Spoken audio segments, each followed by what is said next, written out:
हम किसी से मांगने नहीं आए हैं। हम मांगने आए हैं या अपना हक लेने आए हैं, ये हमको बता दीजिए। अगर हम लोग मांगते रहेंगे, हाथ फैलाते रहेंगे, तो हमको उतना ही देगा जितना हमारा पेट में शांति हो जाए। कोई भिखारी होता है तो वो क्या करता है? मांगता है। क्या करता है? मांगता है कि दादा भैया जरा 5 रुपया दे दे, क्योंकि उसके पास वो 5 रुपया नहीं है, वो 5 रुपया हमारे पास है। हमको अपना जेब से निकाल के उसको 5 रुपया पकड़ाना पड़ेगा। लेकिन ये जमीन किसके पास है? सीओ के पास है, हम लोग के पास, डीसी के पास है। किसके पास है जमीन? आप लोगों के पास है। किसके पास है? आप लोगों के पास है। हम सबके पास है जमीन। किसके पास है? हमारे पास है जमीन। डीसी के जेब में जमीन है क्या? सीओ के जेब में जमीन है क्या? जमीन हमारा है। और ये वन अधिकार अधिनियम क्या कहता है? वन अधिकार अधिनियम को 2006 को बनाने का जरूरत क्यों पड़ा? क्योंकि जब भारत देश में अंग्रेजों का शासन खत्म हुआ और अंग्रेज शासन जब हिंदुस्तान भारत की सरकार को अपनी पूरी सिस्टम सौंप रहे थे, तब उन्होंने जंगल का कानून भी इनको सौंपा। तो उसके अनुसार यह था कि जंगल किसको सौंप दिया गया? भारत सरकार को सौंप दिया गया। और जब भारत सरकार को जंगल सौंप दिया गया तो जंगल में जितने भी लोग निवास कर रहे थे, चाहे वो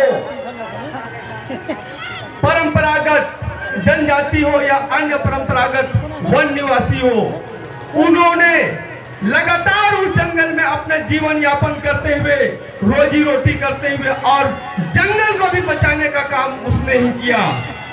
तो जब वो कानून बना तब सरकार ने बड़े बड़े अभयारण्य बनाए, बड़े बड़े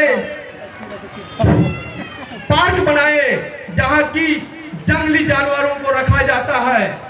तो उस स्थिति में वहां के जितने भी निवासी थे उनको वहां से खदेड़ा गया, उनको वहां से भगाया गया। जब डैम बना तो वहां से लोगों को खदेड़ा गया, जब फैक्ट्री बना तो वहां से लोगों को खदेड़ा गया।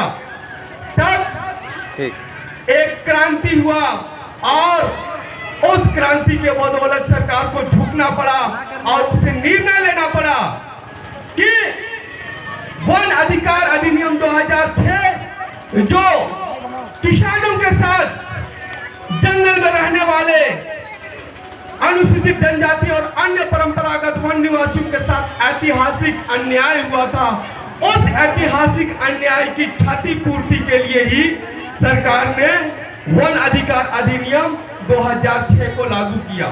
अब ये वन अधिकार अधिनियम 2006 है क्या?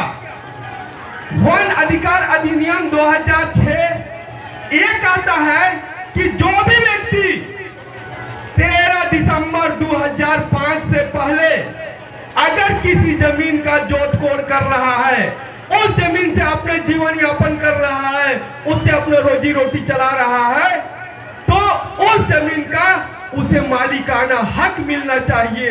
ये कहता है ये वन अधिकार अधिनियम 2006। लेकिन इस कानून के लागू होने के बाद भी हम अपनी अधिकार के लिए दर दर भटक रहे हैं। हमें अंचल का चक्कर लगाना पड़ता है, हमें सीओ साहब की जी हुजूरी करना पड़ता है, हमें सीआई साहब की जी हुजूरी करना पड़ता है। आप सबको समझ लेना पड़ेगा, सीओ साहब, सीआई साहब, कर्मचारी साहब, डीसी साहब, जितने भी प्रशासनिक पदाधिकारी हैं वो हमारी सेवा में हैं। उनका काम है कि जो भी लोग जंगल में निवास कर रहे हैं, 13 दिसंबर 2005 से पहले जिस भी जमीन पे खेती बाड़ी कर रहे हैं, उस जमीन का उनको उनका मालिकाना हक दिया जाए।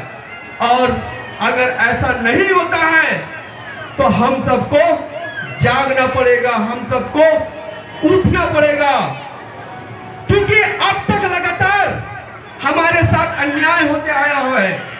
मैं थोड़ा सा चाहूंगा कि कुछ महिलाएं इधर उधर घूम रहे हैं और कुछ लोग इधर उधर तितर बितर हो रहे हैं, तो हम लोग थोड़ा धैर्य बना के रखेंगे, क्योंकि ये लड़ाई इतनी आसान नहीं है।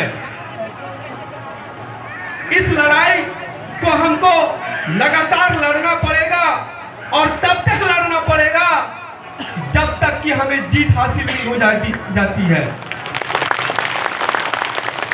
और जीत हासिल करने के लिए कब तक लड़ना पड़ेगा? जब तक हमारे शरीर में जान है, जब तक हमारे शरीर में खून का एक कतरा है, तब तक हमको इस लड़ाई को लड़ना पड़ेगा, तभी हम जीत को हासिल कर सकते हैं। और ये मान के चलिए कि अगर आप आज इस लड़ाई को लड़ रहे हैं तो भले ही आपको इसका फायदा ना मिले, भले ही आपको इसका लाभ ना मिले, लेकिन आने वाली पीढ़ी इस लगाए हुए पेड़ का फल अवश्य भोगेगा, क्योंकि हम सब लोग एक सामाजिक प्राणी हैं, मानव हैं, और हम सभी अपने परिवारजनों के लिए ही जीते हैं, अपने बाल बच्चों के लिए ही जीते हैं। अगर हम आज दिहाड़ी करने जाते तो वो भी अपने बच्चे के लिए भरण पोषण के लिए ही दिहाड़ी करने जाते, तो समझ लीजिए ये भी लड़ाई आपके बच्चों की लड़ाई है, आपके भविष्य की लड़ाई है, आपके आने वाले कल की लड़ाई है। तो अगर इस लड़ाई को हम नहीं लड़ेंगे तो कल हमारा आने वाला भविष्य